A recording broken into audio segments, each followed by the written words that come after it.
नमस्कार। मैं अनंत आप सभी साधक और साधिकाओं का और आम जन का अपने YouTube channel meditation and spiritual healing में स्वागत करता हूं। आज इस टॉपिक पे हम लोग बात करने जा रहे हैं वो है मंत्रों के उच्चारण पे।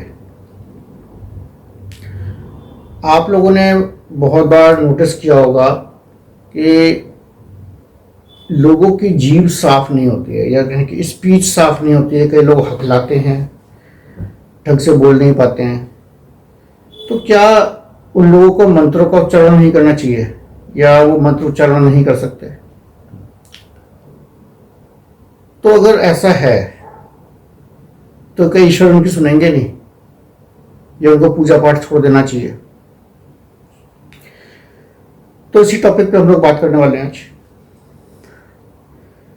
देखिए, मैंने आपको अपने पिछले वीडियोस में बताया भी था कि हर अक्षर की, जिसे हम बीज मंत्र बोलते हैं, एक अक्षरी मंत्र है बीज मंत्र, और शब्द भी हैं और इन शब्दों से, अक्षरों से मिलकर के मंत्र बने हैं। तो हर अक्षर की, शब्द की, हर मंत्र की अपनी एक फ्रीक्वेंसी है, और अगर वो उसका सही उच्चारण ना किया जाए तो वो फ्रीक्वेंसी डिसबैलेंस हो जाती है। तो प्रश्न यही उठता है कि फिर जिनका उच्चारण साफ नहीं है वो लोग किस तरह से जप करें कि उनकी फ्रीक्वेंसी या उसकी आवृत्ति, अगर हम बोलते हैं हिंदी में आवृत्ति, तो वो डिसबैलेंस ना हो और वो अपनी बात या ईश्वर से वो मैच कर पाए। देखिए, हम बेसिकली अलग अलग तरह से जाप करते हैं। बोल करके करते हैं, बुदबुदा करके करते हैं, जैसे होंठ हिला करके बोलते हैं, और श्वासों में करते हैं। जो हम बोल करके करते हैं उसे वाचिक जप कहते हैं, बोलना। जो हम होंठ हिला करके करते हैं, जिसमें सिर्फ फुसफुसाहट होती है, एक हल्की सी आवाज निकलती है, वो सुन नहीं पाता, वो पांशु जप कहलाता है। और एक होता है मानसिक जप, जो हमारी श्वासों में चलता है। तो जिनका उच्चारण साफ नहीं है, जो तुतलाते हैं या कोई हकलाता है या कईयों की जीभ नहीं पलटती है, जैसे एक शब्द बहुत मैं सुनता हूं लोगों के मुंह से, तत्व है एक, उसको तत्व बोला जाता है पर वो तत्व बोलते हैं, है ना। ऐसे एक शब्द है अम्ल है, वो बोलते हैं अमल, जबकि अम्ल और अमल दो अलग अलग शब्द हैं और दोनों का जो अर्थ है वो अलग है। तो ऐसा नहीं है कि उनको पता नहीं है, उनको पता है, इस बारे में ज्ञान होता है कि दोनों शब्द अलग अलग हैं, लेकिन बोलते टाइम उनके मुंह से वही निकलता है। तो ये स्पीच का फर्क होता है, बोलने में उच्चारण का फर्क होता है। तो सबसे अच्छा होता है कि हम या ऐसे लोग अपना मानसिक जप करें, अपनी श्वासों में जप करें। श्वासों में जब आप जप करते हैं तो एक तो सबसे बड़ा फायदा ये होता है कि आपकी एनर्जी वेस्ट नहीं होती। आप जब बोलते हैं तो आपकी ऊर्जा खत्म होती है, क्षीण होती है। लेकिन जब आप मानसिक जप करते हैं, अंदर ही अंदर जप करते हैं, तो इस वजह से 100% आप उस मंत्र की ऊर्जा को एब्जॉर्ब कर रहे होते हैं और उस मंत्र जप का असर भी बहुत कई गुना ज्यादा होता है, बहुत बहुत अधिक होता है उस मंत्र जप का।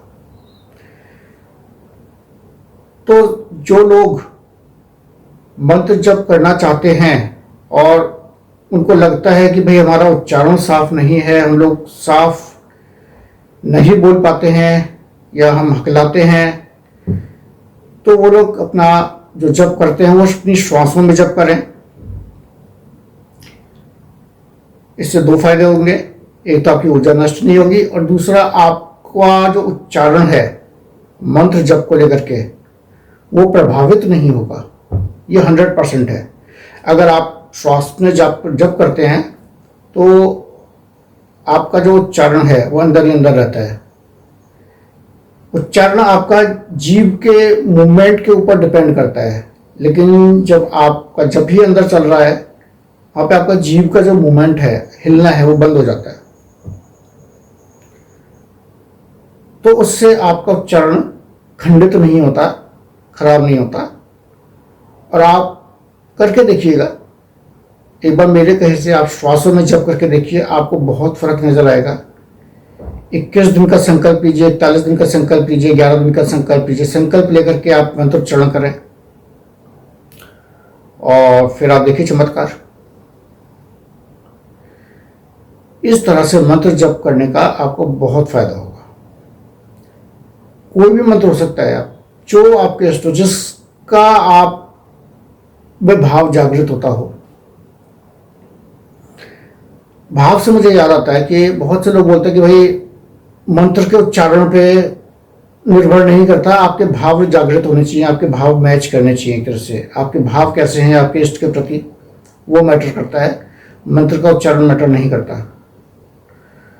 तो उन लोगों से तो खैर मैं क्या कहूँ, अगर मंत्रों का उच्चारण मैटर नहीं करता तो फिर उन लोगों से उनसे कुछ कहना ही बेकार है। आप किसी भी तरह से मंत्र जप कीजिए, लेकिन अगर आप वाकई में सच में अपने इष्ट की कृपा पाना चाहते हैं, मंत्र उच्चारण करना चाहते हैं, मंत्र साधना करना चाहते हैं, मंत्र साधना से डर लगता है, तो आप सबसे अच्छा यही है आपके लिए कि आप श्वासों में जप करें। अपने जीव के हिलाने को, मोमेंटम को बंद कर दें। अपने इष्ट से प्रार्थना करेंगे तो धीरे धीरे हो सकता है कि आपका उच्चारण भी साफ होने लग जाए। लेकिन सबसे अच्छा जप माना भी मानसिक जप गया है कि आपका जप आपके अंदर ही चलता रहे। तो आप इस तरह से जप करें, मानसिक जप करें, अपनी श्वासों में जप करें। कौन क्या कहता है क्या नहीं कहता है उसे छोड़ दें, लोगों का काम है कहना, है ना। लोग तो कुछ ना कुछ कहेंगे ही कहेंगे। आपका हो सकता है मजाक भी बना दें कि भाई तेरा उच्चारण साफ नहीं है, क्यों मंत्र जप कर रहा है। तो किसी को दिखाने की जरूरत ही नहीं है। अपना चुपचाप अपना आंख बंद करो, मंत्र साधना करो, अपनी श्वासों में जप चलता रहेगा। आपकी अंतरात्मा जप कर रही होती है जब आप श्वासों में जप करते हो। इस बात का आपको ध्यान रखना होगा। तो ऑल द बेस्ट आप सभी को। जिनको लगता है कि वो मंत्र उच्चारण में गड़बड़ करते हैं, उनका मंत्र उच्चारण का जो तरीका है वो साफ नहीं है, उनकी स्पीच साफ नहीं है, वो अपनी श्वासों में जप करें और अपनी मंत्र साधना को आगे बढ़ाएं। उनको किसी से किसी बात से घबराने की जरूरत नहीं है, किसी चीज़ से डरने की जरूरत नहीं है। जैसे जैसे आपकी साधना आगे आगे बढ़ती जाएगी, आपका इष्ट से भाव अपने आप और गहरा होता चला जाएगा, क्योंकि उस वक्त आप दोनों सेम फ्रीक्वेंसी में आ चुके होते हैं। तो ऑल द बेस्ट आप सभी को। अभी के लिए मैं आपसे विदा लेता हूँ। बहुत बहुत धन्यवाद। अगले वीडियो में शीघ्र मिलते हैं। धन्यवाद।